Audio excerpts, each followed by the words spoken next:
Well, apparently there are reasons that you might not want to move to Memphis. Is that true? Possibly. Okay, yeah. There are some reasons. We've done pros and cons before, but we're gonna dive into it a little bit more. Give you the reasons why maybe, even though you definitely should, but maybe you shouldn't move to Memphis. We're going to tell you in this video. We've got 7 reasons not to move to Memphis. Right now.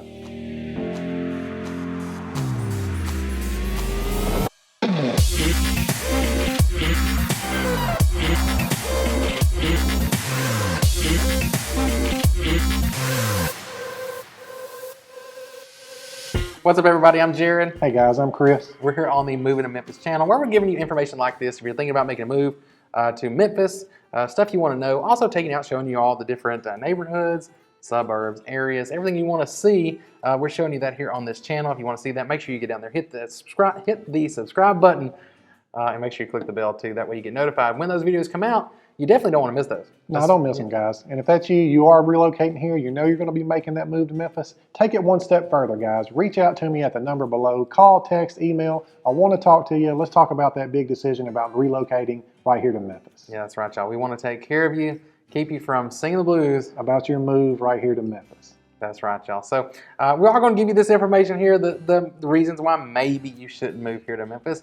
There are several things, and we've done another video. If you want to see maybe the reasons you should move to Memphis, check that video out. I'll pop it up here for you to watch that. But yeah, we've got our 7 reasons not to. And we're going to start with the one that probably you see most often. We're just going to hit it right out the gate, and that's going to be the crime. Yeah, the crime. So the crime's pretty bad in Memphis. Like, it could always be better, but it really needs a substantial improvement here in the Memphis area. That's right, y'all. I mean, and that's any major city. I mean, we're a city of over 1 million people, or not city, but metro area of over 1 million people here. And some crime is going to come with that. So, that's going on. You got a little bit of a police shortage right now, too. We do. I think they're doing their best to recruit new recruits. So if that's you, you're a policeman in another city, hey, contact me and let me help you find you a house. But then also apply to the Memphis Police Department right here. Jared's going to give you a link to that below as well. It's right down there. So check that out. I think if you're looking for a change of scenery and you're in that field, it could be an opportunity for you to come here to Memphis. So check that out. Anyway, moving on to number 2. This one, we're trying to get the obvious ones out of the way. So stick around for the end. We're going to kind of get to the maybe less so obvious ones. But the next obvious one is, look, we're in the South, okay? It does get hot and humid in the summers. It does. And when I say it gets humid, I mean it gets really humid. Yeah, it can get steamy. Actually, so we're in the middle of May right now, and it's been in the mid-80s today, and walking around outside, it actually doesn't feel that bad. For today, it's not that humid, but give it a couple weeks. Yeah, come June, July, August, September, those months are really humid. That heat is kind of oppressive, and it'll beat you down. You've got to find some water to get in during those months. Yeah, that's right. And I'll just throw this in a little bonus too. It is the heat, it is really the humidity, but also while you're dealing with that, you also do have some bugs. We got a lot of water around here, so you get mosquitoes and things like that. So it's summer, it's summer what you deal with, but it's not so bad other times of the year. And I would say generally it's pretty temperate. You don't have these harsh winters. So I like actually looking at our climate here in general as a pro myself. But the summer, the heat, you get into those dog days of summer, it does get pretty hot. Yeah. But next, moving on, so you want to kind of cool off in the summer. You'd love to go check out like a water park or something like that, but you can't do that here, unfortunately. No, that's another con. We don't have a local water park. We used to have one. It used to be Adventure River. I loved it as a kid, man. Met all my friends there. You got the season pass, but they shut it down probably maybe like 10, 15 years ago, and it's gone by the wayside. So no water park. And then in addition to no water park, we also don't have a theme park. We used to have Liberty Land growing up. But Liberty Land's gone, the water park's gone, so we need a major attraction for entertainment during these hot days of summer. Yeah, I don't even know where the closest. I guess maybe it's over in Arkansas, like Hot Springs, so you're like 3 to 4 hours. Yeah, I think it's about a 3-hour drive to Magic Springs in Little Rock or Hot Springs, Arkansas. So my family's has gone there a couple times, but nothing within a 2-hour drive. I don't know. If you know of something that we don't know where we could go cool off this summer, let us know. Put that down in the comments. Yeah. We'll want to check it out. But moving on now, getting into something that may be more of a serious impact on you.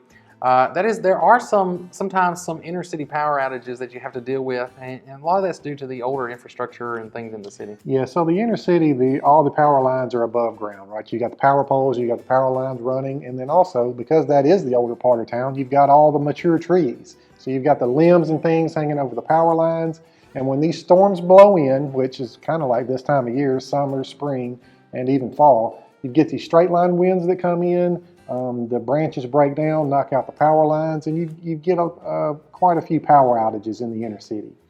Yeah, so you're dealing with that, and I think that's mostly too with in those times, like you said, when you've got the weather coming through, which that's not all year. You're not dealing with that. It's not like it's every week. But it's not every week, but it is. It does happen more than it should. Yeah, and so moving on to the next one here. This one, I guess, hits everybody. Yeah. If you're spending money, it's going to hit you, and that's the sales tax. Yeah, we've got right at a 10% sales tax. That's on everything you buy. We used to be able to avoid that going through Amazon, but not anymore. Now they hit us on there as well. So the 10% sales tax is less than ideal. Yeah, I will say you do balance that out with the fact that you don't have a state income tax. That's true. They do some holidays too where you can kind of get around that. Yeah, they've got the school shopping holiday, so you got a tax-free weekend to get all the school supplies and things like that, save you 10% there. And also you got North Mississippi, just a short drive away. Their tax is a little less, so if it's that big a deal to you, you can just make a short commute to North Mississippi and save a little bit there. Yeah, you go down to South Haven, they got the outlets. You got the outlets right down there. So outlets, hopefully it's a little bit cheaper anyway, and you can save the sales tax. And it's right there. So ways to get around that one, it's not too bad. Moving on to the next one here. This one is, I would say, it could impact you, it may not. So it's for some people, it's very important, and that's public transportation. Yeah, so limited public transportation here in Memphis. I mean, Memphis is a huge metropolitan area. We say that all the time. The public transportation is pretty much limited to right in the inner city. We've got the MATA, the MATA bus line that runs there. But it's mostly on the inner city. They're not going out to the suburbs or outside the 240 loop very far. Yeah, so if you move here and you live in those suburbs, you're really not going to have any access to any kind of public transportation, I guess, unless maybe you consider Uber or Lyft public transportation. That's about all you've got. So you're going to be pretty car dependent because of that.